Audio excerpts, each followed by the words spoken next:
आश्रमाचे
उत्तम व्यवहारी दुर्निया घन उत्तम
उदास विचारे उदास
परोपकारी नेने परनिंदा परस्त्रिया सदा बहिणी माया भूतदया गाये पशुचे पालन तानिल्या जीवन मला माझे शांती रूपे नव्हे कोणाचे वाईट वाढवी महत्व वडिलांचे उत्तम गती तो एक पावेल उत्तम भोगेल जीवखानी तुका म्हणे हेची आश्रमाचे फळ परम पद बळ वैराग्यांचे उत्तमची गती तो एक पावेल उत्तम भोगेल जीवखानी असं रुक्मिणी प्राण संजीवनंतम परम धाम कैवल्यमेकं तुरीयम् प्रसन्नं प्रपन्नार्तिहं देवदेवं परब्रह्मलिंगं भजे पांडुरंगं पांडुरंगा करू प्रथम नमः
संतांच्या त्यांच्या कृपादाने कथेचा विस्तार पाहिजे सद्गुरुदास तुकाश फुलांबरम विचार सार परमम माध्यमचे कथे व्यापिनी वीणा पुस्तकराणे वेदांच्या अटंतकार पहा हस्ते स्फटिक मालिका विदतीं पद्मासनी संस्थितां वंदितां परमेश्वरी भगवती बुद्धिप्रदां शारदां सेवी रागी सेवकदा तुमच्या लागून चरणा हो स्वामी तुकया देवा या प्रेम करावा बिरू जोडून या उत्तम व्यवहारी उदास विचारी विच करी उत्तम गते तो एक पावेल उत्तम भूमिल जीवखानी अनंत कृपाशी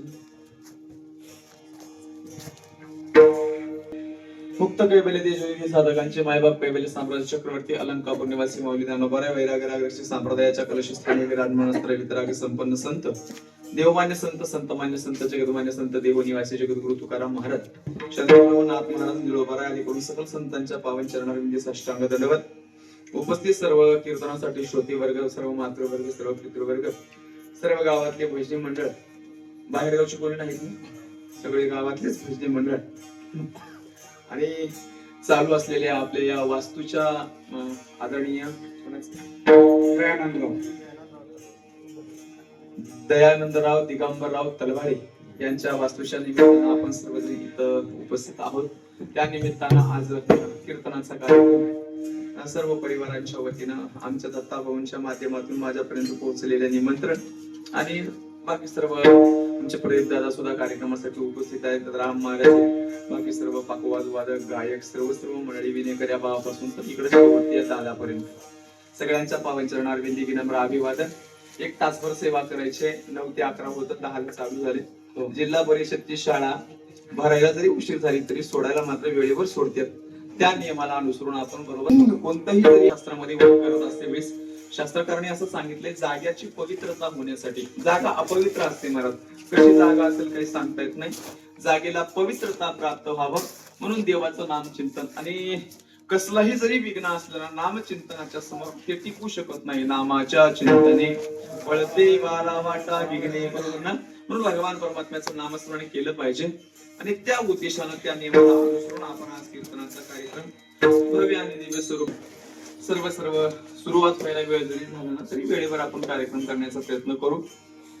कसं आहे भगवान परमात्म्याचं नामस्मरण एक अशाच्या माध्यमातून आपल्या जन्मातले अनंत पाप नाहीश होत असतात. नाम संकीर्तन साधन पै सोपे जळतील पापे महिनाभरचे बरोबर ना. नाही महाराज महिनाभरचे नाही जन्मांतरीचे पाप टाळण्याचं सामर्थ्य नाम संकीर्तनामध्ये असल्यामुळे ते नामचिंतन घडलं पाहिजे. या उद्देशानं जाग्याची पवित्रता कसं आहे जाग्यामध्ये दोष असू शकतो. तो दोष नाहीसा व्हावा जर असं वाटत असेल ना नामचिंतनाशिवाय पर्याय नाही बघा.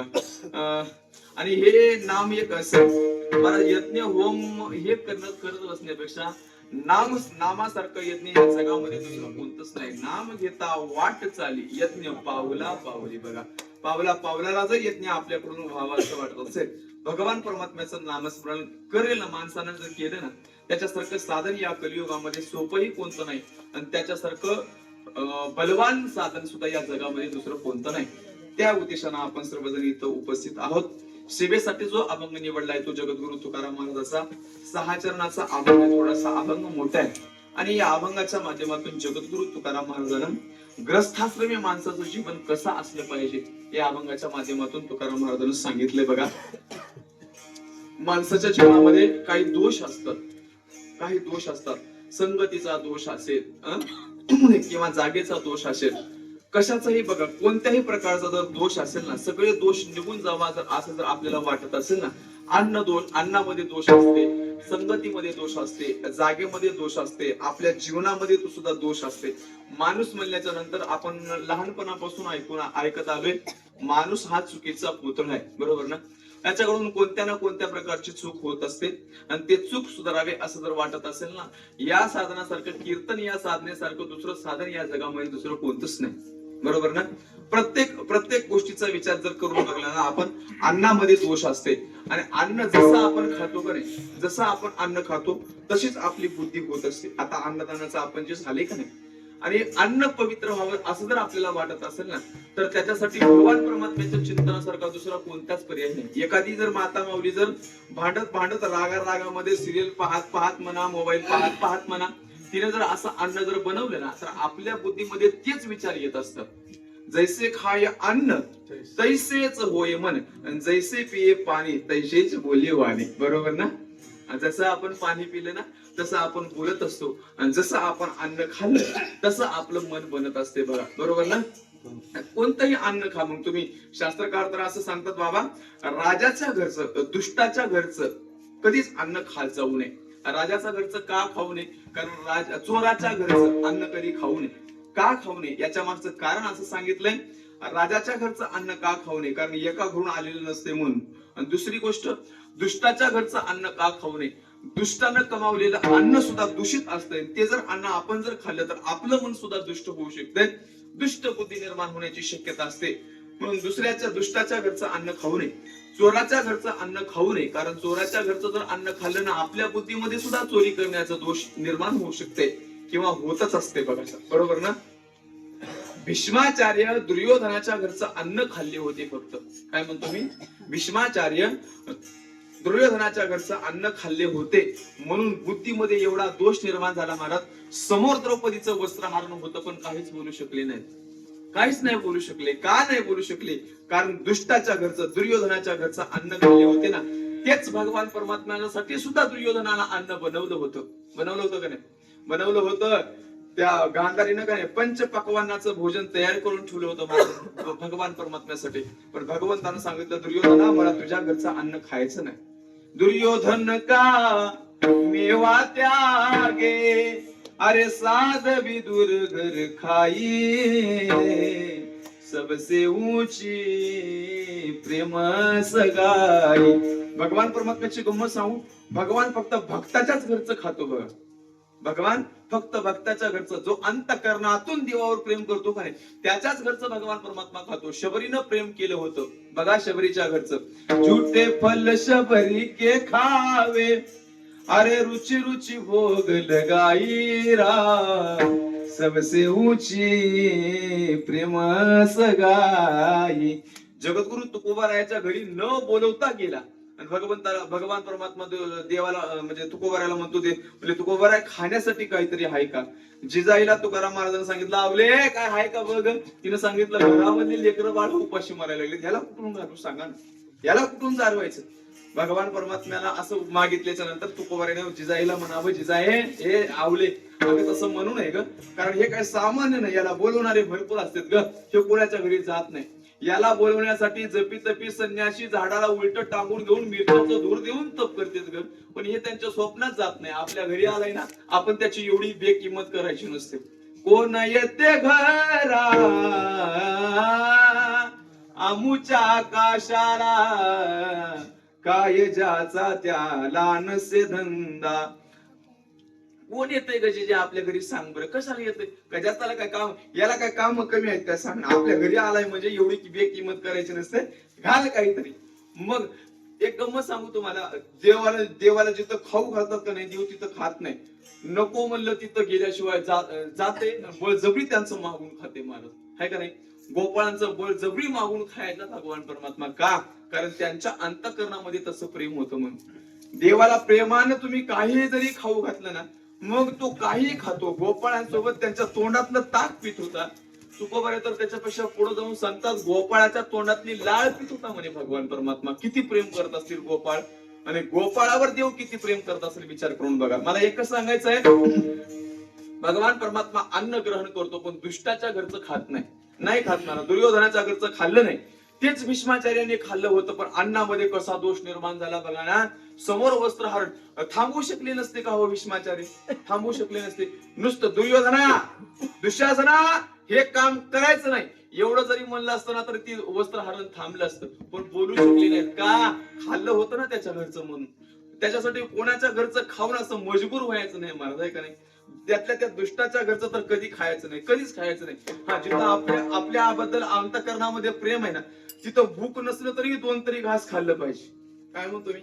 आपल्या पोटात भूक जरी नसलं ना, पण समोरच्याच्या जेवू घालणाऱ्याच्या अंतःकरणामध्ये तुमच्याबद्दल भावना आहे, तुमच्याबद्दल प्रेम आहे, कमीत कमी हात उष्ट तरी त्याच्या घरी केलं पाहिजे. का? त्यानं प्रेमानं खाऊ घालते म्हणून. भगवंताचं तसंच आहे बघा. मी काय सांगत होतो, अन्नामध्ये दोष निर्माण झाले, आणि तेच भीष्माचार्य जेव्हा शरपंजरी पडले का नाही, अर्जुनानं बाण मारून त्यांना शरपंजरीला पाडलं ना, तेव्हा उपदेश द्यायला लागले महाराज. एवढं उपदेश देत होते ना, मग ते सगळं सगळं सांगत होते. नीतीनं कसं वागलं पाहिजे, धर्मानं कसं वागलं पाहिजे, हे सगळं सांगत होते.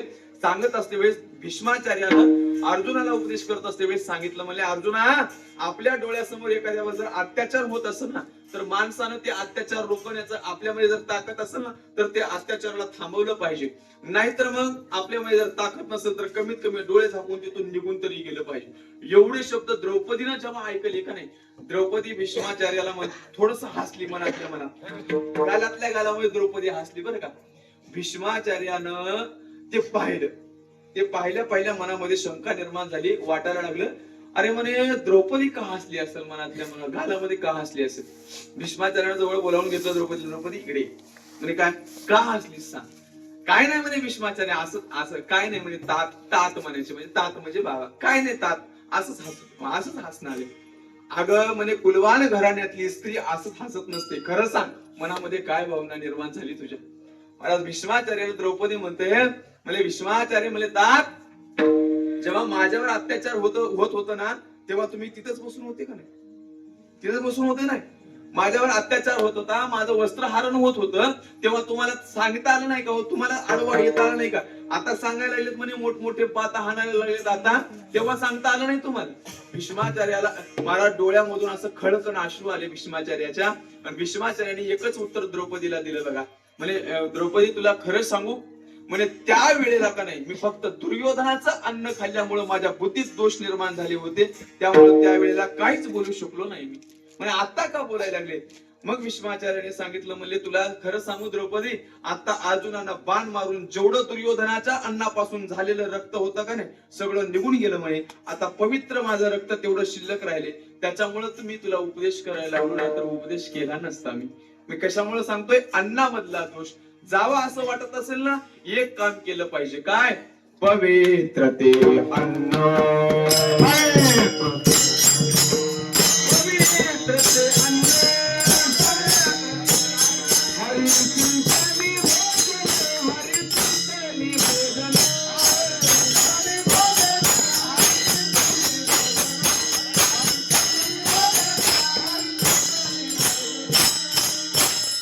पवित्र ते अन्न, हरिचिंतनी भोजन. मायानो, इथं बसलेल्या तुम्ही सर्वजण आहेत, इथं बसलेल्या सर्व महिला मंडळी जे आहेत ना, किती जण भोजन करत असते वेळेस भजन करता बरं, खरं खरं सांगा. इथं मंडपा, इथं देवाच्या समोर बसून खोटं बोलायचं नसते. माया तिकडे बसलेले कोणी पण सांगा उघड्या, सकाळी सकाळी आपण भोजन बनवत असते वेळेस, म्हणजे आम्ही हरिपाठ करत करत देवाचं, म्हणजे हरिपाठ करत करत आम्ही अन्न बनवत असतो. कोण कोण आहे सांगा बरं, कोणी आहे का एखाद्या, हात वर करा बरं. रामकृष्ण हरी, रामकृष्ण हरी, रामकृष्ण हरी असं म्हणत म्हणत त्या काट्याला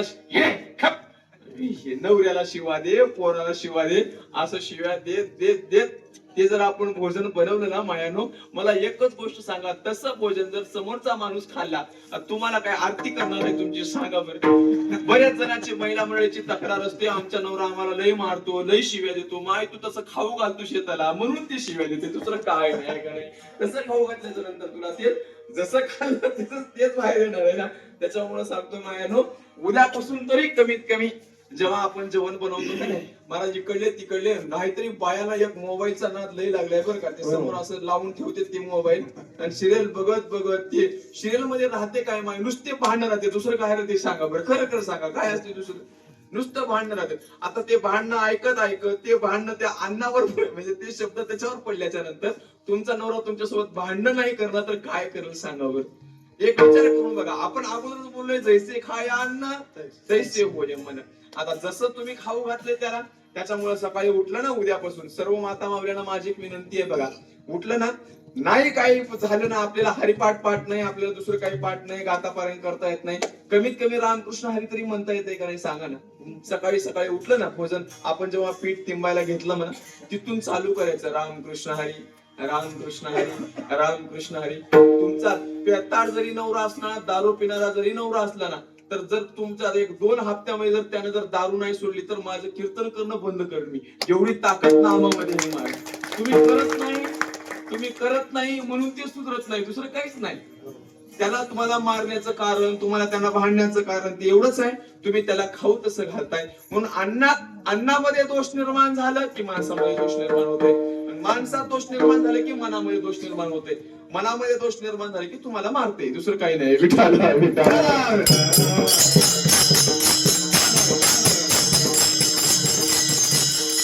म्हणून माणसानं अन्न बनवत असते भगवान परमात्म्याचं चिंतन करत करत, पवित्र ते अन्न हरी चिंतनी भोजन. अन्नामध्ये दोष जायचा आहे, भगवान परमात्म्याचं नामस्मरण.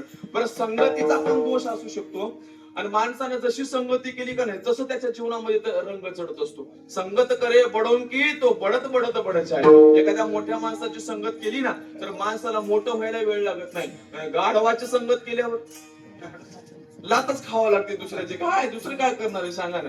गाढवाची जर संगत केली का गाढवासारखी बुद्धी निर्माण होते. संतांची जर संगती केली ना तर संतासारखं भजन करावं वाटते बघा, आहे का नाही. एखाद्या महाराजाची जर संगती केली ना तर असं वाटतंय गळ्यामध्ये टाळ घालून घ्यावं, गळ्यामध्ये माळ घालावं आणि भजनी मंडळामध्ये जाऊन आपण आनंदानं नाचावं, भजन करावं असं वाटते. बरोबर. आणि तेच दारू पिण्याची संगती केल्यावर त्यांना नसताना सुद्धा आपल्याला जावं वाटते, हे का नाही. आणि दारूचं एक दुकान असं आहे बघा, कोण्याही गोळीमध्ये घाला ते बरोबर चलते. ते कुठून पता काढते, कसं कोणीकडून वास त्यांच्या नाकावर पडते मला माहित नाही, पण ते बरोबर शोधते बघा. दुसऱ्या गावचे जरी आले ना लग्न मंडळी, वराडी मंडळी त्यांना देव शोधा म्हणजे काय एक गंमत आहे बघा. कुठून जरी माणूस दुसऱ्या तालुक्यातून दुसऱ्या जिल्ह्यातून जरी आला ना तर आपल्या गावात दुकान शोधायला त्याला 10 मिनिटाच्या वरी वेळ लागत नाही. मला एकच म्हणायचं आहे, त्याचा एवढा सायास असतो मला दारू पिण्यासाठी, आपला तेवढाच सायास जर देव मिळवण्यासाठी असेल ना, देव शोधायला वेळ लागणार नाही.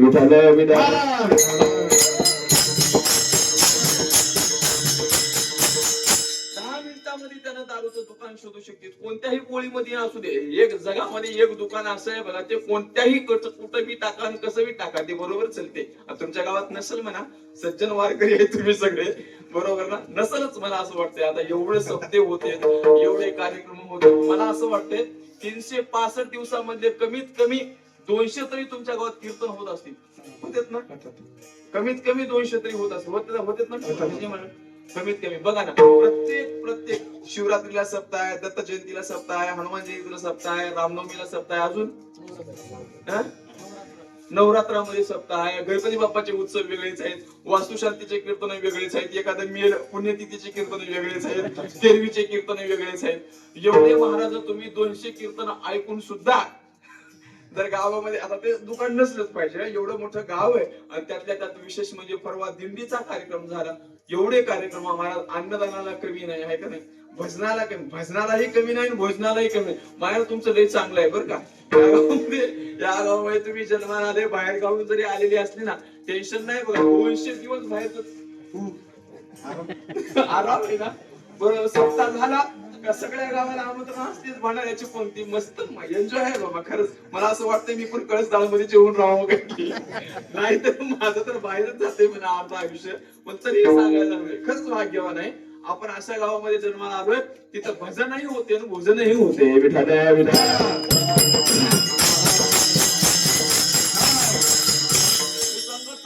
वारकऱ्याची संगत केल्याच्या नंतर भजन कर म्हणून सांगावं लागत नाही, दारू पिणाऱ्याची संगत केल्याच्या नंतर दारू पिण्याचं शिकवावं लागत नाही. ऑटोमॅटिकली माणूस जसं शिकतो ना. एखाद्या चोराची माणसाची जर संगती केली ना, बैसता चोरा पाशी तैशी होय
चोरापाशी दैशीच होय बुद्धी देखोनिया चिंदी मन धावी. तुम्हाला कळावं म्हणून सांगतोय, गावामध्ये एक महात्मा राहत होता. महात्मा एकदम महात्मा महाराज, त्याच्यासारखा महात्मा ब्राह्मण बुवा म्हणा ना. तो महात्मा काय झालं, गावामध्ये एक अट्टल चोर होता. त्यानं रोज चोरी करायचा. एक तप पूर्ण झालं बाबा त्याचा. 12 वर्ष त्यानं चोरी केली. 12 वर्ष चोरी केली, पण कधी कोणता पोलीस त्याला धरला नाही. त्याच्यामुळे त्यानं काय केलं, आता आपलं एक तप पूर्ण झाले ना, आपण ब्राह्मणाला जेवू घालायचं.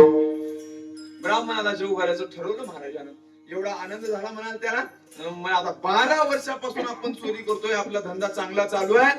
आता आपण काहीतरी आपण ते साजरे करतो बघा, कोणतं तरी आता आनंदोत्सव साजरा करतो म्हणा. यालाही वाटलं आपण गावातल्या ब्राह्मणाला घरी बोलावून घ्यावं, त्याला मस्त पैकी पंचपक्वान्नाचं जेवण घालावं. मनामध्ये भावना निर्माण झाली चोराच्या. त्यानं बायकोला सांगितलं, सगळी तयारी कर, ब्राह्मण बुवाला मी आमंत्रण देतो, माझ्या धंद्याला जातो. कळालं ना तुम्हाला. या ब्राह्मण बुवाला बोलवलं आणि हे केलं महाराज, त्याच्या कामासाठी गेलं.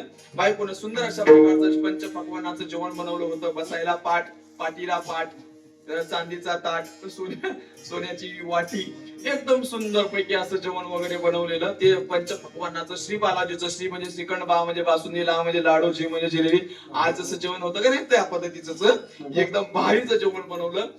पनीरची भाजी, पालकची भाजी, अजून कोणती कोणती असेल ती सगळे भाज्या बनवलं म्हणा की जे जे डोळ्यासमोर येते ते सगळे भाज्या बनवलं तिनं. सुंदर अशा प्रकारचं ब्राह्मणाला बसवलं ताटावर. ताटामध्ये जसं जेवण आलं, यानं जेवण वगैरे केलं. पण ही बाई घरामध्ये गेल्याच्या नंतर ते त्यानं सोन्याची वाटी पाहिली. मनामध्ये भावना निर्माण झाली, एवढी वाटी जरी खपवलं तरी काम झालं. 90,000 रुपये भाव चालू आहे. 90,000 रुपये भाव चालू आहे. एवढं जरी वाटी, दुसरं तर काही जमणार नाही आपल्याला ताट वगैरे उचलून घेऊन जायला. एवढी वाटी जरी उचलली, खिशामध्ये घालून घेऊन गेलं ना, तरी आपलं कमीत कमी 2-3 वर्ष भागतंय. मनामध्ये भावना निर्माण झाली, त्याने ती वाटी उचलली, खिशामध्ये घातली. होता कोण? ब्राह्मण, शुद्ध ब्राह्मण. आतापर्यंत कोणाची सुतळीचा असं एक धागा उचलून माहित नाही, अशा माणसानं ते ताट आता वाटी उचलून घरला घेऊन गेल्याच्या नंतर बऱ्याच वेळेला त्याच्या मनामध्ये प्रकाश पडला की त्याने खिशामध्ये चाचपून पाहिलं. जेवण वगैरे झालं, दक्षिणा वगैरे जेवढी मिळाली तेवढी मिळाली म्हणा, 10-5 हजार रुपये तेवढं दक्षिणा वगैरे घेऊन गेले. त्यानं घरी गेल्याच्या नंतर ते खिशामध्ये चाचपून पाहिले तर वाटी दिसली. त्याला विचार करायला लागलाय, आतापर्यंत आपण लाख रुपये जरी एखाद्याचे पडलेले असले तरी कधी आपली वासना अशी झाली नाही, कधी मनामध्ये बुद्धी निर्माण झाली नाही आपण चोरी करावं म्हणून, कधीच निर्माण झाली नाही. पण आज आपल्याला अशी बुद्धी काय निर्माण झाली असेल? त्यानं ती वाटी घेतली महाराज त्या महात्म्यानं आणि पुन्हा वापस आला. कुठं? त्या बाई जवळ आला. बाईच्या जवळ आल्याच्या नंतर त्यानं ती वाटी खिशामधली काढली, त्या बाई समोर ठेवली. म्हणजे आई, चूक झाली म्हणे माझी, ही वाटी तुम्ही घ्या. म्हणजे ही वाटी तुमच्याच घरून मी घेऊन गेलो होतो, चोरून घेऊन गेलो होतो. तिने सांगितली, महाराज घेऊन जा ना, असे वाट्या भरपूर आहेत म्हणे, तुम्ही घेऊन गेले म्हणजे याचं काय आम्हाला वाईट वाटलं नाही, घेऊन जा ना, तुम्हाला हवा असेल तर अजून पण घेऊन जाऊ शकता. नाही म्हणे, ती मला म्हणायचं नाही, पण मला एकच तुला विचारायचं, ही जी वाटी आहे ती हाय कोणाची तेवढी मला सांग. ही वाटी मला आज मनामध्ये चोरी करण्याची बुद्धी निर्माण का झाली, मला एवढंच तुला विचारायचंय. हे कोणत्या कामातून, म्हणजे तुझा नवरा कोणतं काम करतो हे मला सांग. मग त्या बाईनं प्रामाणिकपणानं उत्तर दिलं. म्हणले, ब्राह्मण बुवा तुम्हाला खरं सांगू, 12 वर्ष झालं म्हणले माझे मालक चोरीचा धंदा करतात, पण आतापर्यंत कधी पोलिसाला सापडले नाहीत. कधी आमच्या घरी ते काय ते येतात बघा इन्कम टॅक्स वाले, त्याने येऊन कधी आमच्यावर धाड घातली नाही, काय नाही. त्याच्यामुळे त्यांना आज आनंदोत्सव साजरा करण्यासाठी आज तुम्हाला बोलवलंय. त्या साधूला वाटलं, बापरे म्हणे, चोरी न कमावून आणलेलं धन असल्यामुळं मनामध्ये चोरी करण्याची बुद्धी निर्माण झाली. हा झाला कशाचा दोष? संगतीचा दोष. चोरासमोर जर बसून चोराचं अन्न खाल्लं तर मनामध्ये चोरी करण्याची भावना निर्माण होते, म्हणून हे संगतीचा दोष झाला. 2 दोष पाहिले बघा आपण. आणि तिसरा दोष आहे जागेचा दोष. या जागेचा दोष जाण्यासाठी काय करावं लागतं? मला ते माती कुठून आणलेली असते, सिमेंट कुठून आणलेली असते, वीट कुठून आणलेली असते, हे का नाही, जागेचा दोष असू शकतो. आणि जागेचा दोष जर आपल्या याच्यामध्ये असला, आपण जर त्या घरामध्ये राहण्यासाठी जर गेलं तर मग घरामध्ये शांती नांदत नाही, सुख राहत नाही. घरामध्ये सुख राहावं असं वाटत असेल ना, तर भगवान परमात्म्याचं नामचिंतन केलं पाहिजे, भगवंताचं नामचिंतन केलं पाहिजे. त्या उद्देशानं आज आपण वास्तूच्या निमित्तानं आपण सर्वजण जमलोय आणि आज कीर्तनाचा कार्यक्रम सेवेसाठी निवडलेला अभंग तुकाराम. आता इथून पुढे आतापर्यंत वास्तू का करावी याच सांगितलंय. इथून पुढे थोडा अभंगाचा भाव पाहू. या अभंगाच्या माध्यमातून तुकाराम महाराजांना धन जोडण्यासाठी सांगितलंय. कारण व्यवहार करायचा आहे ना, संसार जर चांगला चालावा असं वाटत असेल तर बघा 2-3 गोष्टी महत्वाच्या आहेत, लक्ष देऊन ऐका. शरीरामध्ये पित्ताची गरज आहे. काय म्हणतो मी? शरीरामध्ये पित्ताची गरज आहे, परमार्थामध्ये चित्ताची गरज आहे आणि संसारामध्ये वित्ताची गरज आहे. विठाल विठाल.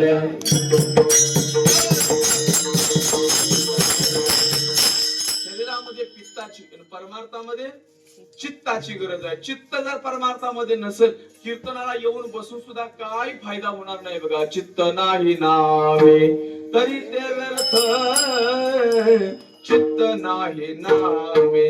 बघा, माणूस इथं मंडपामध्ये येऊन बसलाय, कीर्तनाच्या मध्ये येऊन बसलाय, चित्त जर जाग्यावर नसेल ना, ध्यान जर जाग्यावर नसेल ना, मायानो मंडपामध्ये बसून सुद्धा कीर्तन ऐकायला येत नाही. बरोबर ना?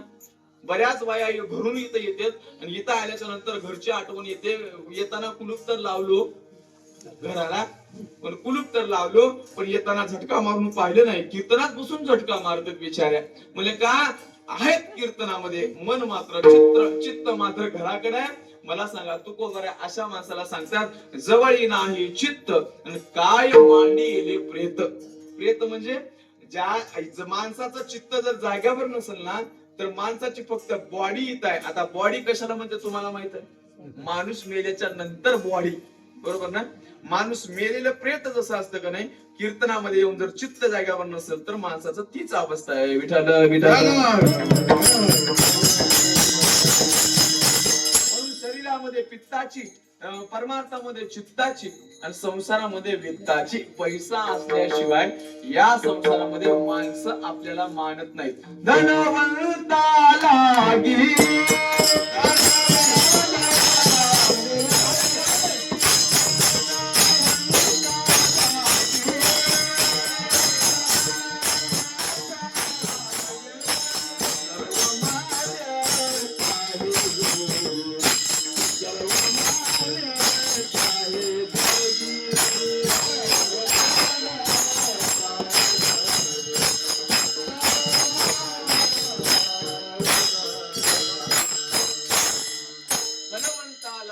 सर्व मान्यता ही जगी. माता पुत्र बंधुजन सर्व मानिती वचन. कोणासमोर पैसा जर आपल्या खिशामध्ये जर पैसा असेल ना तरच. बघा, ज्याचा खिसा गरम त्याच्या समोर सगळे नरम. ज्याचा खिसा गार त्याला मारुतीचा पार, दुसरा पर्याय नाही. बघा, बरोबर ना? ज्याचा खिसा गार पडलाय का नाही त्याला फक्त जय बजरंगबली तुमचे म्हणजे जमू द्या आता जोडी आहे का नाही, असं असते. बघा, म्हणून मग एक मन आली बघा, एक मन आहे. पैसा तेरे 3 नाव, वर्षा परशु परशुराम. 3 नाव असतात पैशाचे. ज्याच्याजवळ काहीच नाही त्याला लोक म्हणजे हे परश्या इकडे इकडे. पैसा नसल्यावर थोडासा पैसा आला, त्याने कोणतं तरी काम केलं, थोडासा पैसा जवळ आला की मग त्याला लोक म्हणतात परसू. काय चाललंय रे परसू परसू. मग अजून थोडस जास्त पैसा आला, करोडपती झाला, अब्जावधीचा मालक झाला की मग लोक म्हणतात परशुराम पाटील काय चाललंय हो तुमचं. इथपर्यंत बघ, पैशाचे जर 3 नाव असले तर माणसानं जीवनामध्ये पैसा कमवल्याशिवाय मरू नये. बघा, बरोबर ना? तुम्हाला जर बायकोनं सुद्धा मान द्यावा असं वाटलं ना तर माणसाच्या खिशामध्ये पैसा असला पाहिजे. आणि खिशामध्ये जर पैसा नसला ना, कीर्तनाचं पाकिट जास्त घेतलं पाहिजे त्याच्यासाठी. बरोबर ना? आणि पैसा जर खिशामध्ये नसला, पैसा खिशामध्ये नसला, घरची बायको सुद्धा आपल्याला मानत नाही. मी माझ्या मनानं म्हणत नाही, नाहीतर तुम्ही माझ्या अनुमानावर घेशाल. नाही तर मी माझ्या मनाने कोणत्याच गोष्टी मी माझ्या मनानं सांगत नाही. धनवंता पुरुषासी स्त्री लवटव करी कैसी, कुटका देखोनी सुरे जैशी, हलवी पुछात्या पुलिया.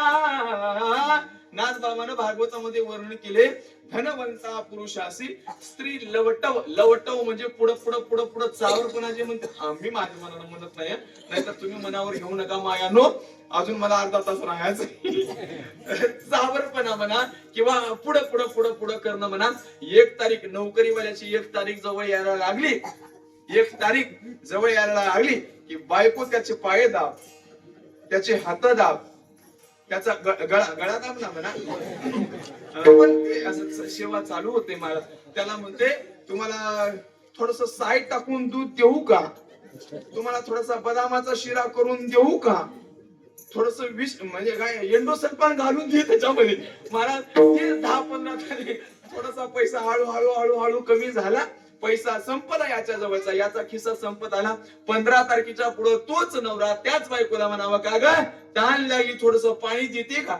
या डोळे फुटलेत की घेता येईना की दिवसभर काम मर मर मर मर करून हीच बायको आहे महाराज.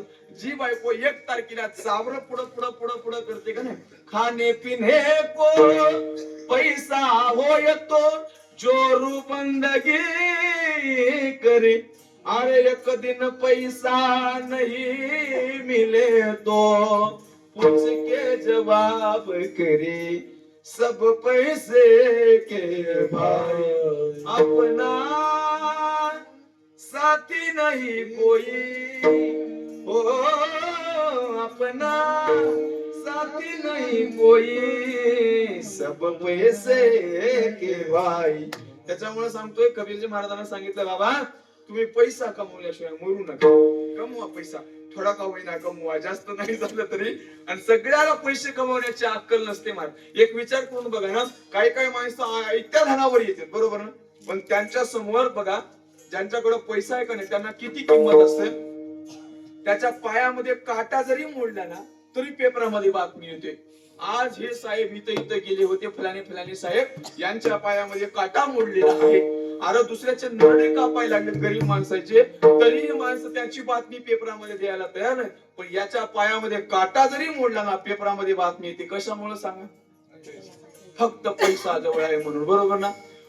बघा मोठ्या श्रीमंत माणसाची बकरी जरी मेली ना, बकरी जरी मेली तरी त्याला विचारण्यासाठी सगळं गाव येते म्हणे तिथं.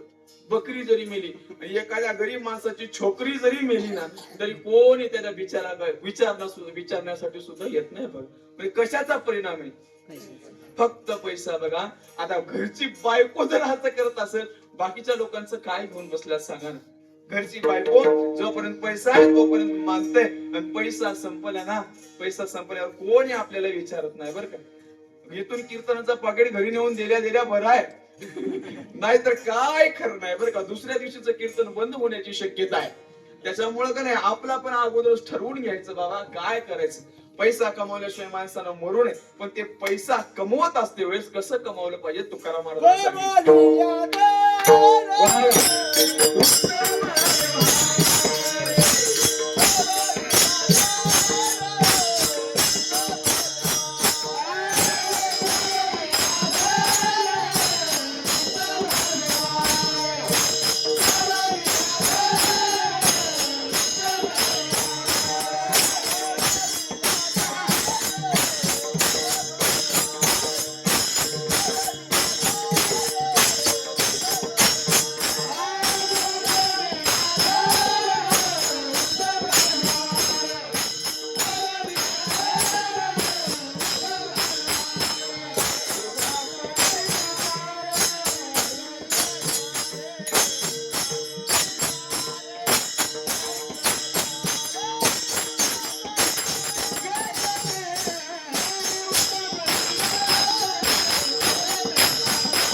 गायकच नाही, तिथं सगळेच गायक आहेत एकापेक्षा एक, आहे का नाही.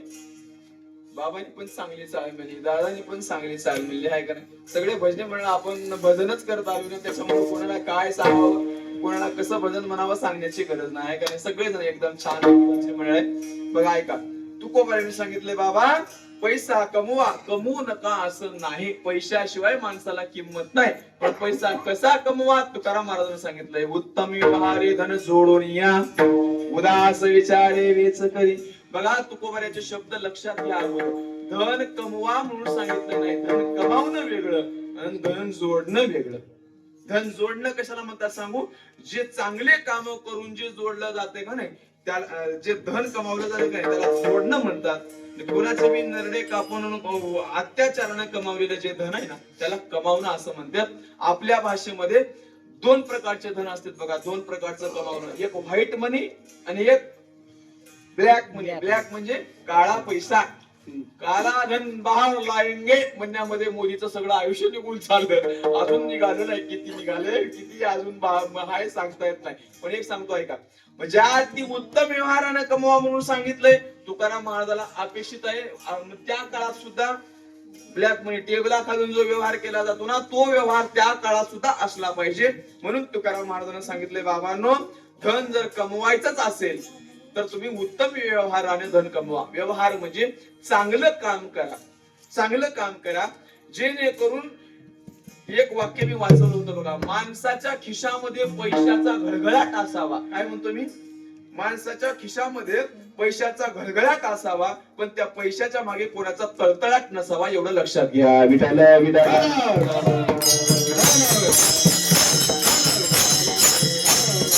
तळतळाट नसलेला पैसा जीवनामध्ये आणि अन्यायोपार्जित धनम दशवर्ष आणि तिष्ठती.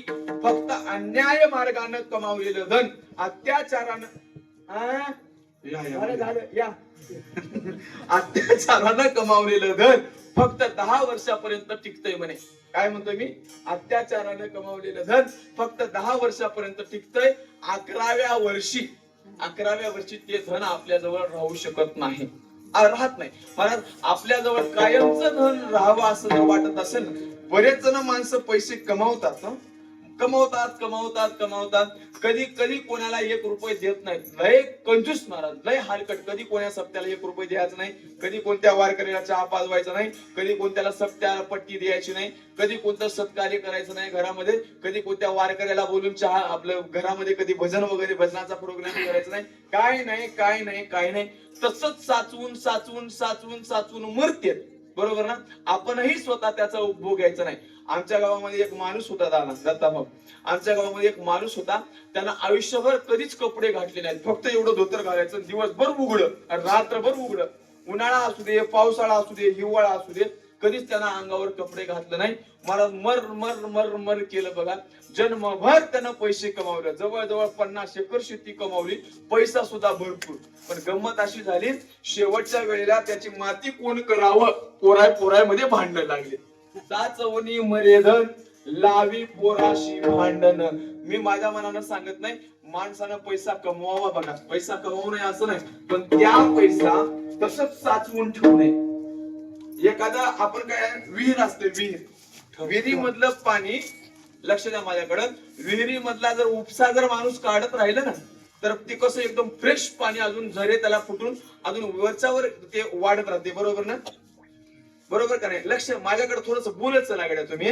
विहिरीचा उपसा जर माणूस जर काढत राहिला ना तर फ्रेश पाणी जमा होते, त्याच्यामध्ये पुन्हा एकदम शुद्ध पाणी निर्माण होते. पण त्या विहिरीतला उपसा जर नाही काढला तर मग काय होते? त्याच्यावर शेवाळ जमा होते. बरोबर? शेवाळ जमा होतंय, पाणी खराब होतंय, पाण्यामध्ये किडे होण्याची शक्यता असते. धनाचं सुद्धा तसंच आहे. धन सुद्धा तसंच आहे महाराज. धन कमवावं, पण त्याला कुठंतरी एखादा दरवाजा ठेवावं. एवढं मोठं पाणी धरणामध्ये साठवलं जातंय, पण कुठंतरी त्याला दरवाजे ठेवले जातात. बरोबर? धरणाला सुद्धा लिमिट आहे. धरणामध्ये जर पाणी जर जास्त झालं ना, काय म्हणतो मी, धरणामध्ये त्याच्या लिमिट पेक्षा जर पाणी जर जास्त झालं ना तर काय होते माहित आहे? बाकीचे इकडचे घरं उठून जाय, तिकडचे गावं उठून जाय, तिकडचे शेतं उठून जाय. बरोबर? शेत खराब होईल, पिकं नाश होईल, असं होण्याची शक्यता असते. म्हणून काय करते, त्या धरणाला पाणी जास्त होण्यासारखं दिसलं की मग काय करते, दरवाजे उघडून टाकते आणि पाणी निघून जाते. बरोबर? माणसानं सध्या तसंच आहे. माणसाच्या धनाचं सुद्धा माणसानं तसंच जर पैसा साठवून ठेवलं की मग वाकडे पोरं जन्मा येतात अशा तोंडाचे, नाहीतर मग असे लंगडे खुळले. बघा तुम्ही, श्रीमंत माणसाची पोरं कधी बी चांगली नसतील. कितीतरी उदाहरणं आपण आपल्या डोळ्यासमोर पाहतोय. असे हेकणे तर जन्माला येतात, एका डोळ्यानं दिसणार तर एका पायानं लंगड तर असते, असतं तर ढोपळ करून काही ना काही पुन्हा असते. महाराज आहे का नाही? जिथं भोग आहे तिथं जास्त रोग असते. बरोबर? त्याच्याकडे जास्त पैसा, त्याच्याकडे जास्त रोग. बरोबर?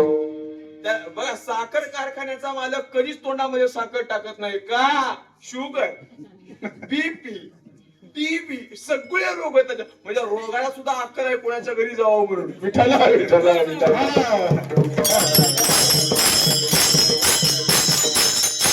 आमच्या वारकऱ्याला बघा कोणताच रोग नाही ना महाराज. ते तळी पोच मागू समोर आलेलं दाबून आणायचं, कोणतं बी येऊ दे, गुलाबजामुन आणा, पेढा आणा, वारकऱ्याचं टेन्शनच नाही बघा. आहे का नाही? मस्त खायचं तर आराम, जिथं जागा मिळेल तिथं झोपी जाते. बरं या श्रीमंत माणसाला झोपी ना, असं ते झोपले ना बाजू, झोपायला गादी एवढी राहते त्यांना, झोपायला कमरेला गादी आणि वरी पडले सारखं वाशे मुजीत राहते बिचार. झोप येना काय येना काय निवांत शांतीनं झोप येना. ह्याच्याकडून एवढं याच आहे, त्याच्याकडून तेवढं याच आहे, येते की येईना की, कसं होते की काय की कसं. रात्रंदिवस खाटे वरी पडता, व्यापी चिंता तळमळ. त्याच्यामुळं सांगतोय तुकाराम महाराजांना सांगितलंय, बाबांनो धन कमवा, पण कमवत असते वेळेस उदास विचारे वेच करी. बाबा जो धन आपण जे कमावलंय का नाही, जिथं जिथं आता उदास, धनावर उदास असलं पाहिजे. पहिली गोष्ट, उदास माणूस कधी होतो माहित आहे का? माणूस उदास कधी होतो? एखादी गोष्ट खोटी आहे असं समजल्याच्या नंतर उदास होतो, बरोबर? नाहीतर मग त्याची ते समोरच्या माणसाची जर किंमत म्हणजे ते आपल्याला किंमत कळाली समजा, समोरच्याची हे धन नाशवान आहे, हे धन खराब आहे असं ज्या दिवशी कळालं का नाही, त्या दिवशी माणूस त्या धनाबद्दल उदास होतो. आणि धन कमावणं जेवढं सोपं आहे ना, धन आपण आपल्याजवळ कमावणं सोपं आहे, पण त्या धनाला साठवून ठेवणं, धनाची निगराणी करणं हे त्याच्यापेक्षा अवघड असतं. काय सांगतो मी? धन कमावणं एखाद्या वेळेला सोपं आहे, योग. धन मिळालं योग, त्याचं क्षेम म्हणजे त्याचा सांभाळ करणं हे त्याच्यापेक्षा अवघड आहे. सांभाळतो सुद्धा आलं पाहिजे. सांभाळा, तुकोबारे सांगतात, धन कमवा, त्याला सांभाळा. सांभाळत असते वेळेस उदास विचार, त्याच्यावर उदास व्हा, त्याच्यामध्ये गुंतून राहू नका. म्हणून एका महात्म्याने सांगितलंय बघा, धनाचा लोभ सोडून दे, धरी सन्मार्ग नीतीचा, धरी सन्मार्ग नीतीचा, जपून तू चाल, जपून तू चाल, जपून तू चाल रे, वेड्या तुटेल ही दोर पतंगाची, कधी लागेल रे वेड्या तुला गोडी अभंगाची.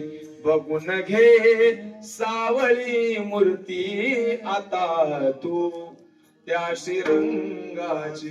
भगवान परमात्मा मला धन कमावू नये असं सांगितलं, कमावू नये असं सांगितलं नाही, पण धनामध्येच गुंतून राहू नये हे मात्र सांगितलंय बघा. विठाला विठाला.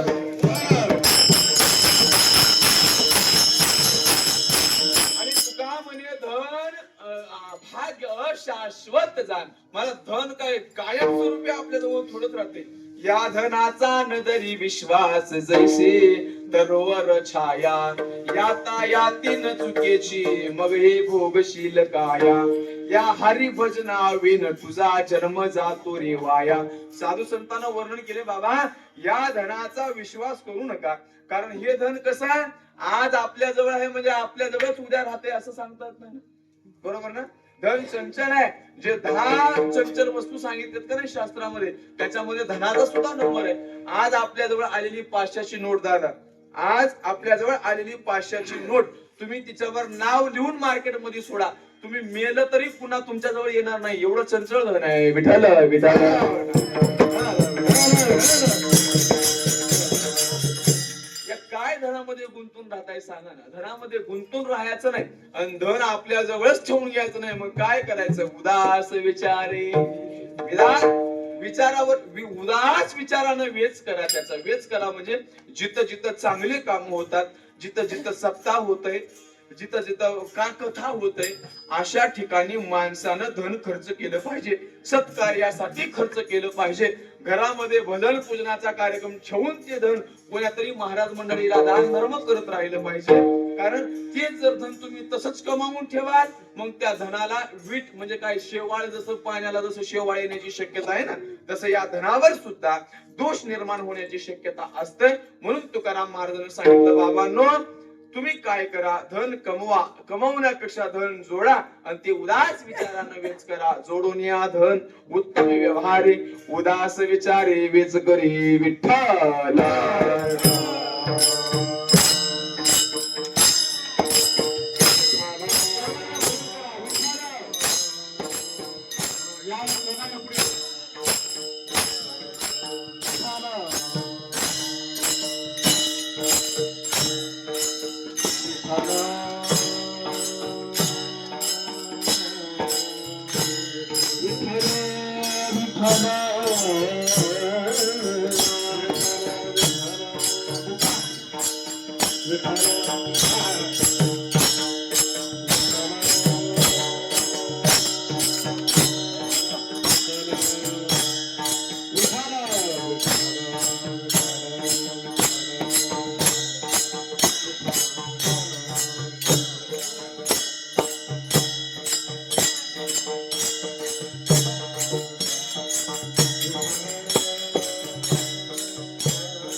पुरुष हृदय पवित्र यदि ब्रह्मनिष्ठा.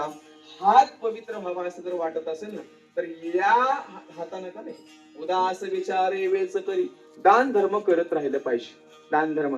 पाय पवित्र व्हावा असं वाटतंय ना मग काय केलं पाहिजे, या पायानं चलत चलत थिएटरला गेलं पाहिजे, भालकीला जाऊन. बरोबर ना? नाही नाही म्हणजे काय केलं पाहिजे, पदयात्रा तीर्थयात्रा केली पाहिजे. बरोबर ना? हा पाय पवित्र व्हावे. हस्तो पवित्रो यदि दान पुण्यम, पादो पवित्रो यदि तीर्थयात्रा. कंठ पवित्र व्हावा असं वाटत असेल तर काय केलं पाहिजे, याच्यामध्ये देशी टाकली पाहिजे ना. म्हणजे काय याच्यामध्ये काय केलं पाहिजे, या मुखानं या कंठानं भगवान परमात्म्याचं नामस्मरण केलं पाहिजे. बरोबर ना? कंठ पवित्रो यदि नाम घोष. हृदय केलं पाहिजे, भगवंताबद्दल प्रेम निर्माण झालं पाहिजे. विठाला विठाला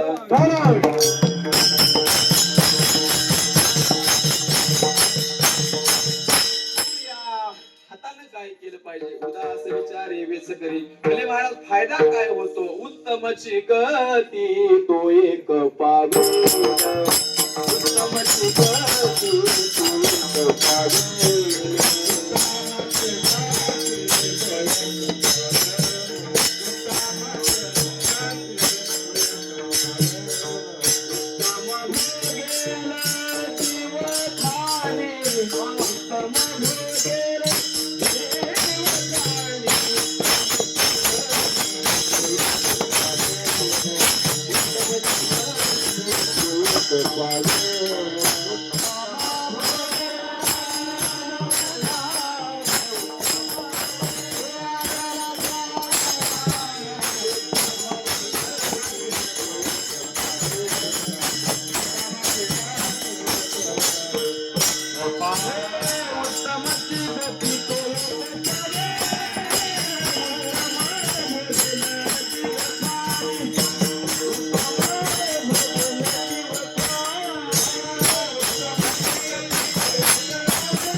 व्यवहार केला मग त्याच्या जीवनामध्ये गती सुद्धा उत्तम रीती उत्तम प्रकारची प्राप्त होत असते. त्याचं जीवन धन्य होत असतं महाराज. उत्तमची गती कोण? तो एक पावेल कोण? ज्यानं उत्तम व्यवहार केलाय तो. उत्तम व्यवहार केलाय उत्तम गती तो पावणार आहे. मग अजून काय होईल महाराज? इथं तर उत्तम गती तो पावेल पण उत्तम भोगेल जीव खाणी. पुढचा जन्म त्याचा काय? त्याला काय कोणता प्राप्त होईल सांगा? एखाद्या वेळेला का नाही, एखाद्या वेळेला माणसाचं जर थोडं जर प्रारब्ध नशीब जर चुकलं ना, थोडं जर चुकलं ना, कुठंतरी कर्म चुकतंय माणसाचं, थोडं कर्म जरी चुकलं ना, एखाद्या कुत्र्याच्या योनीमध्ये जन्माला जातो माणूस, बरोबर ना? पुढचा जन्म त्याला कुत्र्याचा मिळतोय. पण कुत्रे सुद्धा किती भाग्यवान आहेत हे सांगू तुम्हाला. कुत्रे सुद्धा किती भाग्यवान आहेत. एका एका कुत्र्याचा खर्च 2-2 लाख रुपये महिन्याला. अशी सुद्धा कुत्रे आहेत, हाय का नाही? असे कुत्रे आहेत त्याला बघल्या बघल्या टप्पूच, हाय का नाही? दगडाची मिळते. नाहीतर मग एखाद्याच्या घरासमोर जर जाऊन उभा टाकलं ना तर बाई ते जळतं केंडा घेऊन मारते त्याला बिचाऱ्याला, बरोबर ना? तेही कुत्रच आहे. आणि 2 लाखाचा खर्च असणार महाराज फॉर्च्युनर गाडीमध्ये, 1.5 कोटीच्या गाडीमध्ये फिरणार ते पण कुत्रच आहे, बरोबर ना? तेही कुत्रच आहे आणि हेही कुत्रच आहे. कुत्र्यामध्ये फरक आहे का नाही? हाय का नाही? बोला ना. एक माणूस जन्मल्या एवढ्या श्रीमंताच्या घरी जन्माला येतोय. अरे काहीच करायची गरज नाही महाराज, त्याला काहीच करायची गरज नाही, काहीच. आणि एक माणूस जन्मभर राबते, जीवनामध्ये काहीच त्याचा न कमावणं होत नाही. का? गेल्या जन्मातलं पाप. आणि एक माणूस असा जन्माला येतोय ना अब्जावधी रुपयाच्या मालकाच्या घरी, तेही पोरगच आहे, हेही पोरगच आहे. व्यवहार कराल तर मग पुढचा जन्म कोणाच्याही रट्टे खायचं. मग असं गल्लीने जे कुत्रे फिरतात का नाही, थोडस जरी कर्म चुकलं बघा, एक गमत सांगू, लोक मायबापाला पोसणार पण कुत्र्यांना पोसतील, बरोबर? मायबापाला पोसणार, मायबापाला वृद्धाश्रमामध्ये नेऊन ठेवतात. एका कुत्र्याचं खर्च 2-2 लाख रुपये करतात. या कुत्र्याला कुत्री आवडते पण मायबाप आवडत नाही.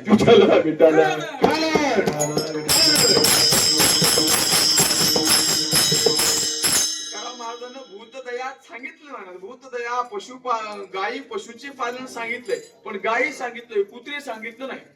मी काय सांगतोय? मी असं म्हणत नाही की तुम्ही भूतावर एखाद्या प्राण्यावर दया करू नका, करायची दया करायची, पण कोणत्या प्राण्यावर करायची हे मात्र लक्षात ठेवा. कारण या जन्मामध्ये जर तुमची जर वासना कुत्र्यामध्ये जर राहिली तर तुमचा जन्म निश्चित ठरलेला आहे कुत्र्याचा. मी कशामुळे सांगतोय? माझ्या मनानं सांगत नाही, पुरावा सुद्धा सांगतोय. जड भरत राजा हरिणी गर्भा गेला. का?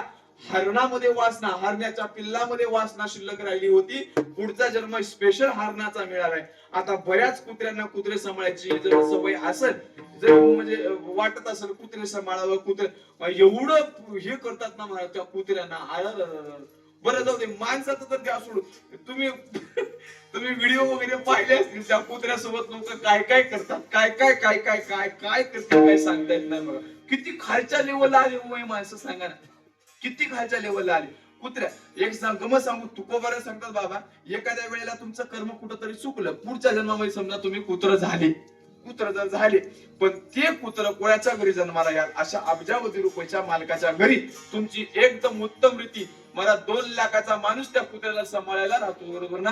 त्याला खायचे बिस्किट वेगळे असते, त्याला आंघोळीला साबण वेगळी असते, त्याला घालायला कपडेही असतात. बऱ्याच कुत्र्यांना घालायला कपडे असतात, बसायला गाडी असते, सकाळी फिरवायला माणूस असतो, काय का नाही? दुपारचा माणूस वेगळा, सकाळचा माणूस वेगळा, संध्याकाळचा माणूस त्याची सेवा करण्यासाठी वेगळी. तुकोबाऱ्या सांगतात, उत्तम भोगेल जीव खाणी. पुढचा जन्म, आता जर तुम्ही व्यवहार उत्तम केला ना, मग पुढचा जन्म एखाद्या वेळेला कुत्र्याच्या जरी जन्मात गेला, उत्तम भोगेल जीव खाणी, पुढचा जन्म तुम्हाला चांगल्या घरी मिळावा असं जर वाटत असेल, मग आता उत्तम व्यवहार करा. अजून काय काय करा? तुकोबाऱ्या सांगतात, परोपकारी.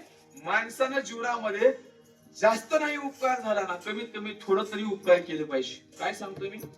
जास्त नाही आपल्याला उपकार करणं झालं, तुकोबाऱ्या सांगतात, तुका म्हणे फार थोडा तरी परोपकार, बरोबर ना? झालं आपल्याकडून तर फार उपकार करा. माणसाच्या जीवनामध्ये झालं ना, फार उपकार करा. फार म्हणजे कसा? एखाद्या गरीबाच्या मुलीचं जर लग्न असेल ना, एखाद्या गरीबाच्या मुलीचं लग्न आहे, तुमच्याकडे जर देण्याची कॅपॅसिटी असेल, पात्रता जर असेल, द्या ना 5-50 हजार रुपये त्याला देऊन मदत करा. काय फरक पडणार आहे? माणसं देणार महाराज. देवा वाटत नसेल ना, नका देऊ. तुकोबारे सांगतात बाबा तुम्हाला जर द्यावं वाटत नसेल ना नका देऊ, पण कमीत कमी त्या मुलीचं लग्न मोडण्याचं तरी काम करू नका, तरी तुमचा परमार्थ झाला म्हणून समजा. एवढं तरी काम माणसाने केलं पाहिजे. एखाद्याला जर जखम झाली, परोपकार सांगतो मी, एखाद्याला जर जखम झाली, जर तुम्हाला मलमपट्टी करता आली तर नक्की केलं पाहिजे. मलमपट्टी जर करता आली ना तुम्हाला नक्की केलं पाहिजे. जर नाही मलमपट्टी करणं झालं समजा, कमीत कमी त्याच्या जखमेवर मीठ आणि लिंबू चोळण्याचं तरी काम करू नका, झाला तुमचा परमार्थ. तेवढं तरी माणसानं करा, है का नाही? एखाद्याच्या रस्त्यावर जर माणूस यायला लागला ना, त्याच्या रस्त्यावर जर तुम्हाला फुलं ओतता आले, नक्की होता, नक्की होता. पण नाही ओतता आली तर कमीत कमी त्याच्या रस्त्यावर काटे तरी टाकू नका, झाला तुमचा परमार्थ. तेवढं तरी माणसाने केलं पाहिजे. एखाद्याला जर तुम्हाला झोपडी बांधून दिली, घर बांधण्यासाठी जर मदत करणं झालं तर जा घर बांधायला मदत करू लागा त्याला. नाही होत महाराज, नाही होत आमच्यानं, कमीत कमी त्याची झोपडी जाण्याचं तरी काम करू नका, तेवढं जरी केलं ना झाला परमार्थ. बघा माणसाच्या जीवनामध्ये एक गीत होतं बघा, भला किसी का करना सके तो बुरा किसी का मत करना, पुष्प नहीं बन सकते तो तुम काटे बन कर मत रहना, काटे बन कर मत रहना. तुका म्हणे फार उपकार करा बाबा, जास्त उपकार करा, होईल तेवढं उपकार, कारण परोपकार शून्यस्य जीवितम धिक मनुष्यस्य जीवितम. शास्त्रकार सुद्धा सांगतात परोपकार न करणाऱ्या माणसाचं मांस ते गिजड सुद्धा खात नाहीत म्हणे. एवढा हीन प्रकारचा सांगितलाय. म्हणून माणसाच्या जीवनामध्ये परोपकार केला, किती केला पाहिजे म्हणले महाराज, किती केला पाहिजे. वारकरी गावामध्ये आले, सप्ताह चालू आहे, काय म्हणतो मी, वारकरी गावामध्ये आले, त्यांना घरामध्ये बोलवून न्या, घरी बोलवून न्या, घरी बोलून नेऊन त्याला कमीत कमी दूध तरी पाजवलं पाहिजे. पाजवलं पाहिजे नाही महाराज आमच्यानं होत नाही, कुठं दूध, आता दुनियाचं बाहेर महाग झाले, 70 रुपये लिटर झाले, 70-80 रुपये, आमच्यानं दूध पाजवणं होत नाही. होत नाही ना. तुकाराम महाराजांनी सांगितलं बाबा नका पाजवू, नका घालू दूध जयामध्ये सार. बाबा तुम्हाला जर दूध घालणं होत नसेल ना, म्हणजे दूध घालणं नाही, दूध पाजवणं जर होत नसेल ना, तुकाराम महाराजांनी घालणं म्हणून सांगितलं म्हणून मी नका घालू, नका घालू दूध. बाबा तुम्हाला दूध जर त्यांना पाजवणं होत नसेल ना, एक काम करा, एक काम करा, म्हणजे कोणतं, ताकाचे उपकार तरी करा. ताक महाराज बरेच माया की नाही, बरेच माता मौल्या म्हशीला ताक पाहिजे, पण कोणत्या वारकऱ्या देणार. लय आगाऊ खरं सांगतो तुम्हाला, ते म्हशीचं निघालेलं ताक म्हशीलाच पाहिजे, पण कोणत्या वारकऱ्याला देणार, कोणाला मदत करणार. उन्हाळ्याच्या दिवसामध्ये सुद्धा त्या बाईला म्हणा माय हाय काय नाही, माय आमची म्हैस पिऊन टाकली, माय पिऊ पाहिजे, माय पाहिजे, मी म्हशीच होती पुढच्या जन्मामध्ये, पाहिजे माय पाहिजे, म्हशीला ताक पाहिजे, तुझा नीट होणार आहे महाराज. कोणत्या तर मला ताक तरी पाजवा, तेवढं तरी उपकार नका घालू दूध जयामध्ये सार, ताकाचे उपकार तरी करा. बोले महाराज आमच्यानं ताक बी होत नाही, आमच्यानं दूध बी होत नाही, अजून काय तर सांगा. मग तुकाराम महाराजांना सांगितलं, मग वारकरी घरी आल्यावर आपल्या घरामध्ये जे चटणी भाकर आहे ना ती खाऊ का ना, काय फरक पडणार आहे सांगा ना. म्हणले महाराज अन्न कुठं घालणं होते, आमच्यानं कुठं स्वयंपाक बनवणं होते, होत नाही म्हणले महाराज, आमच्यानं होत नाही. तुकाराम महाराजांनी सांगितलं नाही होत ना, नका घालू बाबा, जाऊ दे, नका घालू. नेदा तरी नेदा भुकेलिया अन्न. तुकाराम महाराजांनी सांगितलं नेदा तरी नेदा भुकेलिया अन्न, कमीत कमी फुकाचे जीवन तरी पाजा. फुकट असलेलं पाणी पाजवायला काय हरकत आहे सांगा ना वारकऱ्याला.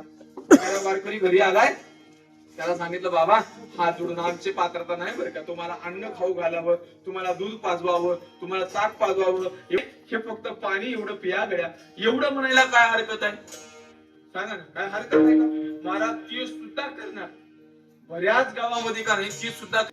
गावामध्ये एक मोठा सावकार मेलाय, काय म्हणतो मी, गावामध्ये एक गाढव मेले, गावामध्ये एक मोठा करोडपती अब्जावधी रुपयाचा सावकार मेलाय. दोघं बी गाढवच. म्हणजे महाराज असं का बोलताय, थोडस रागीट स्वभाव होता त्यांचा.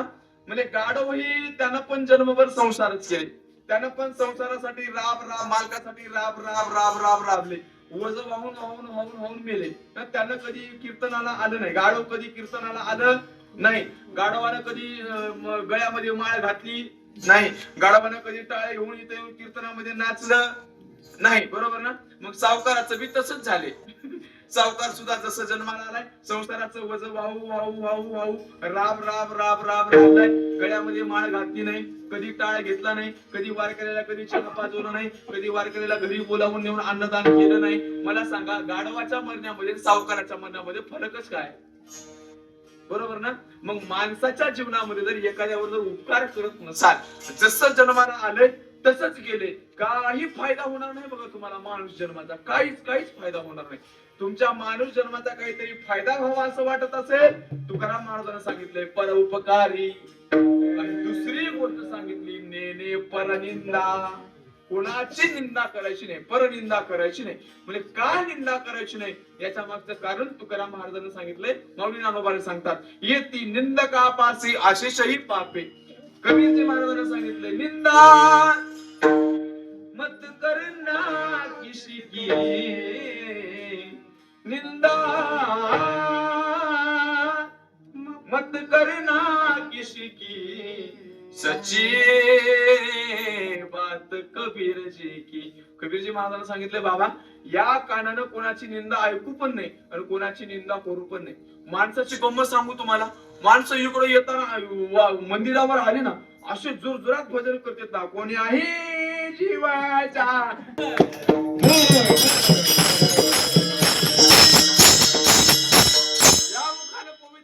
नाव घ्यायचं आणि याच मुखानं अपवित्र अशी निंदा करायची. काय फरक पडणार आहे सांगा ना? भजन ते ओंगळवाने नरका जाणे चुकेना. इकडं रात्रभर भजन करायचे, दिवसभर कुचरवट्यावर बसून लोकांचं उकडे उकरत बसायचे. काय फायदा होणार आहे तुम्हाला? त्याच्यामुळे काय कोणाची निंदा करायची गरज नाही. निंदा करू नये महाराज. निंदा एकदम केले ना, तुमची निंदा कोणीतरी करणारच आहे एवढं मात्र लक्षात ठेवा. काय म्हणतो मी? समोरच्या माणसाला पाहू अनेकाचे म्हणजे काय त्याचे उणे असं. माझ्याजवळ काय कमी आहे का बाबा गुणदोष लोकांचे पाहत बसण्यापेक्षा? कधीतरी आहे का नाही माणसानं दुसऱ्याला वाईट म्हणण्याच्या अगोदर, दुसऱ्याची निंदा करण्याच्या अगोदर स्वतःकडे सुद्धा पाहिलं पाहिजे. तू किती पाण्यात आहे, तू किती पाण्यात आहे अगोदर ते बघ ना. बुरा देखन मैं गयो, अरे बुरा नहीं मिला कोई, जब अपने भीतर देखिया तो मुझसे बुरा नहीं कोई. काय सांगतो? आपल्या एवढा वाईट कोणी नाही महाराज. एखादा समोरचं जर जग वाईट दिसायला लागलं की आपल्या नजरेतला दोष अजून गेला नाही समजून घ्या. काय म्हणतो? आपण हिरवा चष्मा घातल्याच्या नंतर जग पांढरं कसं दिसेल सांगा. ज्या अर्थी तुम्हाला लोक वाईट दिसायला लागले त्या अर्थी तुम्ही सुद्धा वाईटच आहे. विठाला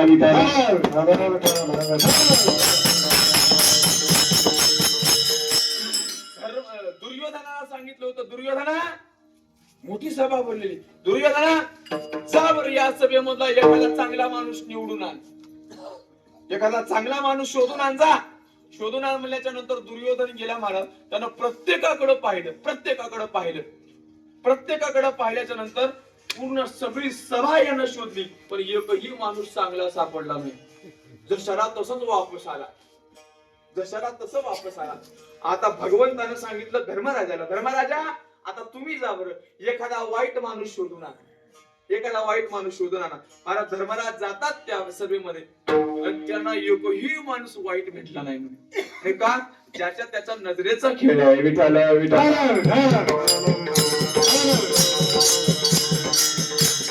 आपण वाईट असाल जग वाईट दिसतंय, आपण चांगली असाल ना जग सगळं चांगलं दिसतंय. हो, जगद्गुरु तुकाराम महाराजांना कधीच कोणी वाईट दिसलं नाही. माऊली ज्ञानोबाला कधीच कोणी वाईट दिसलं नाही महाराज. उलट त्यांना त्रास देणाऱ्या लोकांचा सुद्धा माऊली ज्ञानोबा सांगतात, जे खळांची व्यंकटी सांडो दया सत्कर्मी रती वाढो, भूता परस्परे जडो मैत्र जीवांचे. किती गोड सांगितले बघा ना माऊली महाराज. एक गंमत सांगू, ज्या महात्म्याला आपल्या पाठीवर मांडे भासता येतात, ज्या महात्म्याला आपल्या पाठीवर मांडे भासता येतात त्यांना त्या विसोबाचं घर जाता आलं नसेल त्या सांगा पडतं. विसोबानं एवढा त्रास दिलाय ना माऊली ज्ञानोबा. नुसती नजर जरी वाकडी करून पाहिलं असतं ना, उभा जळाला असता विसोबा. पण कधी वाईट दिसलंच नाही ना समोरचा माणूस. कसं वाईट करतील सांगा. समोरचा माणूस जर वाईट दिसत असेल ना तरच माणसाच्या मनामध्ये काहीतरी वाईट व्हावं असं वाटतंय. माऊली ज्ञानोबाला अंतःकरणातून निर्मळ होते. चष्मा चांगला घातला होता, जग सगळं चांगलं वाटत होतं. अवघ्याची त्रैलोक्य आनंदाची आता चरणी जगन्नाथा, अवघाची संसार तुकाचा माऊली ज्ञानोबा आहे बघा ना. त्यांना सगळं जग चांगलं दिसत होतं आपल्याला सगळं जग वाईट दिसतंय का? चष्माच तसा आहे. विठ्ठल विठ्ठल. म्हणून निंदा करू नये. एक गालिब नावाचं कवी झालं बघा, गालिब. आपलं कसं झालंय सांगतो. आपलं बार बार गालिब ये गलती करता रहा. लक्ष देऊन ऐका. बार बार गालिब ये गलती करता रहा, धूल तो चेहरे पर थी मगर आईना ही साफ करता रहा. कळालं तुम्हाला मी काय म्हणतो ते? धूल तो चेहरे पर थी मगर आईना ही साफ करता रहा. तोंड कसं चांगलं दिसेल सांगा. चेहऱ्यावर आपल्या धूळ बसली खंडीभर, आपण दुसऱ्याचेच आरशी साफ करायला लागलोय. ह्यानं असा तन तसा, तन वाईट आहे ह्यानं वाईट आहे. अरे बाबा तू अगोदर तुझ्या चेहऱ्यावरचं धूळ काढ, म्हणजे सगळं जग चांगलं दिसेल. विठाल विठाल. म्हणून तुकाराम महाराजांना सांगितले, बाबा तुम्हाला उत्तम गती प्राप्त व्हावं असं वाटतंय ना, मग पर उपकारी नेने परनिंदा. कोणाचीच निंदा करायची गरज नाही मला. कारण येती निंदकापासी अशेष ही पापे. वेळ झाली नाही तर दृष्टांत पण सांगितला असता, जाऊन दे सरा. परोपकारी नेने परनिंदा. तिसरी अजून एक गोष्ट सांगितली, परस्त्रिया सदा बहिणी माया. मला तुकोबरायला जशी समोरची स्त्री सगळी आपल्या काय पराविया नारी रखुमाई समान, पराविया नारी माऊली समान. असं जर मानलं समजा तर काय फरक पडणार आहे? काय फरक पडत नाही, पण आपल्या डोळ्याला ते दिसत नाही. तुकाराम महाराजांनी सांगितलं, परस्त्रिया सदा बहिणी माया. महाराज जगद्गुरु तुकाराम महाराजांकडे एक बाई गेली होती भंडाऱ्यावर. काय म्हणतो मी? तिच्या त्या वेश्यामध्ये सुद्धा माझे जगद्गुरु तुकोबर आहे. आई म्हणतात तिला, जाई व तू माते न करी सायास. ही ज्या दिवशी नजर आपल्याला मिळाली ना, तुकोबराय सांगतात, उत्तमाचे गती होई पावेल, उत्तम भोगेल जीवखानी. बघा आणखी सांगितलंय काय काय करा अजून. भूतदया करा, भूतदया. गायी पशुचे पालन. माणसानं जीवनामध्ये गरजताश्रमी माणसाने एवढे काम केले पाहिजे. तर भूतदया म्हणजे प्रत्येक प्राण्यावर दया केली पाहिजे, भूतावर दया केली पाहिजे असा त्याचा शब्द अर्थ नाही. आणि आपण सगळेजण भूतच आहे. तुम्हाला कसं काय? जे जे भेटीचे भूत ते मानीचे भगवंत, हा भक्ती योग निश्चित जाण माझा. आपण सगळेजण भगवंताचे अवतार आहोत, त्याच्यामुळे सगळेजण भूत आहे. भूत आपल्याला वाटत असेल आपण माणसं आहे, पण भूत असं सांगितलंय आपल्यासाठी. भूत शब्द वापरलाय. भूत दया, प्रत्येकावर दया माणसाने केली पाहिजे. प्रत्येक प्राण्यावर, प्रत्येक समोरच्या भेटणारा प्रत्येक व्यक्तीवर भूत दया. गायी, माणसानं घरामध्ये गाय, काय म्हणतोय मी, आपल्या घरामध्ये माय आणि गोट्यामध्ये गाय, या दोन गायीचं दोघा जणांचं पालन केलं ना, त्याला दुसऱ्या जीवनामध्ये काय करायची गरज नाही. बघा आपल्या गोट्यातही गाय शिल्लक राहिली नाही आणि घरात मायही शिल्लक राहिली नाही. विठाला लग्न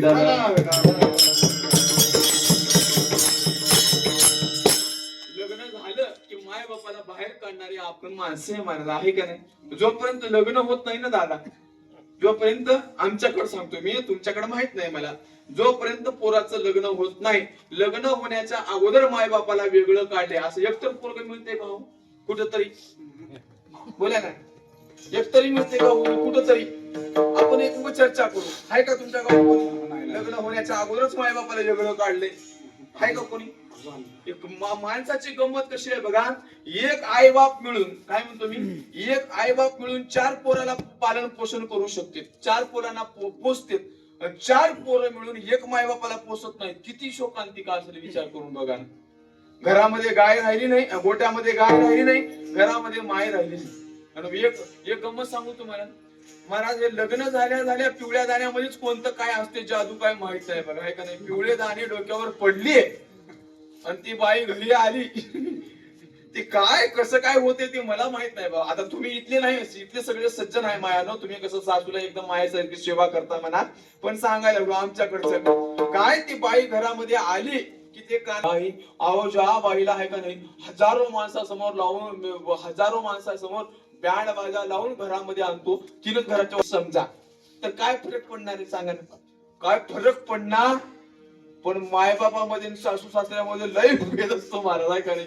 मायबाप जसे आपल्याला प्रिय असतात, जेवढे आवडते तेवढे सासू सासरे आवडतात का माया? तुम्ही सांगा बरं. ज्यांचे लग्न झाले ते सांगा. काय लग्न झालंच नाही कोणाचं मी तुमचं? सांगा की माय काहीतरी बोला गड्या तुम्ही. जेवढे मायबाप आपल्याला आवडतात ना तेवढे सासू सासरे आवडतात की माय आवडतात मायच्या. खोटं बोलायचं नाही हो. कीर्तनामध्ये बसले म्हणून मारा नका घालवू तुम्ही. भेद कसा असतो बघा. माय आली की नाही तिला साईड टाकून चाय देते आणि सासूला चाय द्यायचं म्हणलं की खालचं ते उरलेलं. सासू बी नाही आगाव. तुम्ही तुमचं सांगत नाही माय सुनाचं. सासू बी तुमच्यापेक्षा पुढची असते. तिला राग आलं बरं सुनाला राग आले की हिला म्हशीवर घालून सासूला शिव देते. असले बिली हे लई संसार कसा नीट होईल सांगा. घरामध्ये गोकुळ नांदावा असं जर वाटत असेल ना मायानो जी सुनबाई घरामध्ये आली तिनं आपल्या सासू सासऱ्यालाच मायबापासारखं सांभाळा घरामध्ये गोकुळ होईल. आणि आपली जे सासू सासरी आहेत का नाही तेच आपल्या सुनाला का नाही पोरीसारखं जर जपले तर हे गंमत कळत नाही मला. सासू बघा ना तिला एवढं जाच करते ते सुनेचा एवढं जाच करते का नाही. असंच झालं तसंच झालं हेच झालं आणि तेच झालं. दुसऱ्या हाताने भर इकडून करायचं इकडून भरायचं काय सांगा. म्हणून मायानं सांगतो ऐका एक विचार करून बघा कधीतरी. समजा सासू जर बिमार पडली तुमची काय तुझी का पोरगी तिथून येऊन टॅबलेट देणार नाही का गोळी देणार नाही का तुला. सासू सुनच द्यावं लागेल का नाही पाणी म्हणा गोळी म्हणा. तिने जर डायरेक्ट बंदुकीचीच गोळी घातली तर कसं करशील सांग. विचार करून बघ थोडं तरी कधीतरी. मला पण काय काय ती भेदच कसा झाला की बघा विचार करून बघा. साधू संत महात्म्याने सांगितलंय बाबांनो एक काम करा परस्त्री. मी कुठपर्यंत आलो होतं परोपकारी नेने परनिंदा परस्त्रिया सदा बहिणी माया भूत दया गायी पशुचे पालन. मी कुठपर्यंत आलो होतं गाय आणि माय तिथपर्यंत आलो होतं. एक गंमत सांगतो ज्यांचे मायबाप जिवंत आहेत का नाही त्यांनी माईला कधी विसरू नये आणि गोटातल्या गायीला कधी विसरू नये. गायीची सेवा माईची सेवा दोन सेवा जर केल्या ना मग उत्तमची गती तो एक पावेल. भूत दया गायी पशुचे पालन ताणलेल्या जीवन बना माझी. एखादा जर माणूस जर तहानीनं व्याकुळ झाला असेल ना तर त्याला पाणी पाजवणं हे तुमचं काम आहे तुमच्या जीवनामध्ये. तेवढं जरी केलं ना उत्तमची गती तो एक पावेल. आणखी काय करा शांती रूपे. माणसानं शांत राहिलं पाहिजे बघा व्यवहारात येऊ नाही. कोणासोबत कशाला भांडण करत बसायचे. शांती रूपे.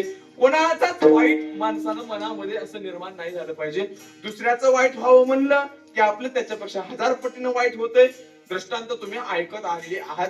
त्याच्यामुळे कधी कोणाचं वाईट करण्याची भावना मनामध्ये निर्माण नाही झाली पाहिजे. भूत दया गायी पशुचे पान शांती रूपे नव्हे.